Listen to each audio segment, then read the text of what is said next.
Acts chapter 18. After these things, Paul comot from Athens go Corinth. For there, he come see one Jew wey dem dey call Aquila, wey come from Pontus, and he just come back from Italy with him wife Priscilla, because Claudius order say make all Jew people comot from Rome. Paul go meet them, and because dem dey do the same work, he come stay with them dey follow them work. Na tent dem dey make sell. He dey talk to both Jew and Greek people for the synagogue every Sabbath, so that dem go believe. When Silas and Timothy come from Macedonia, Paul come use all him mind dey preach the word.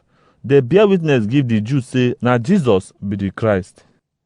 When dem oppose and curse am, he shake him dress come say, "Make una blood dey una head, because I no do any bad thing, and from today go, I go preach for Gentile people."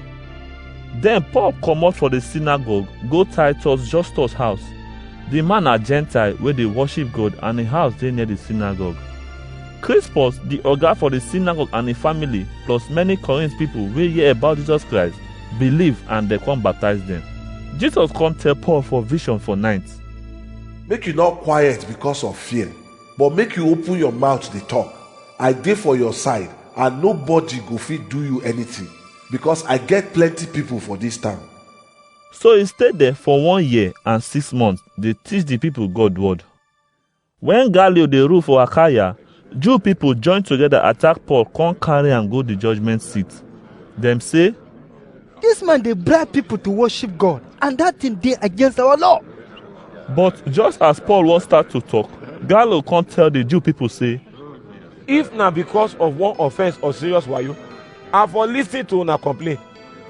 But since na matter about word, name, and una own law, make una go settle am by una sef. I no go judge all those kind things." So he drive them comot from the judgment seat. Dem come see Sosthenes, wey be oga for the synagogue, come start to beat am for the judgment seat front. But Gallio do like say all these things no concern am. After he don stay many days for Corinth, Paul come tell all the brothers bye-bye.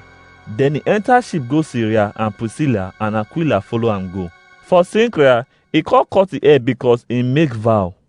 When dem reach Ephesus, Paul come leave Priscilla and Aquila for there, but he himself enter the synagogue go follow the Jew people talk. When dem say make he stay with them small, he no gree, but he tell them bye-bye, come say, "If God wants, I go come again come see una." Then he enter ship from Ephesus, and when he reach Caesarea, he pass go Jerusalem go salute the people for the church wey dey there before he go Antioch.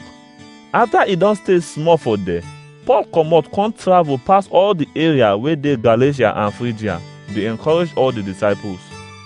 He get one Jew man, him name na Apollos, and he from Alexandria go Ephesus. Apollos sabi talk and he know the Bible well well. Dem don teach am about Jesus, and na with high spirit he take dey talk and teach about Jesus Christ. But na only John baptism he no reach. He come dey talk with boldness for the synagogue.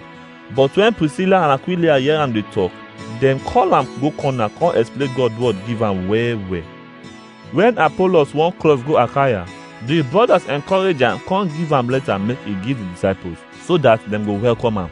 When he reach there, he come join dey help the believers, because he no gree with wetin the Jew people dey talk for public, and he show dem from the Bible say na Jesus Christ be the Messiah.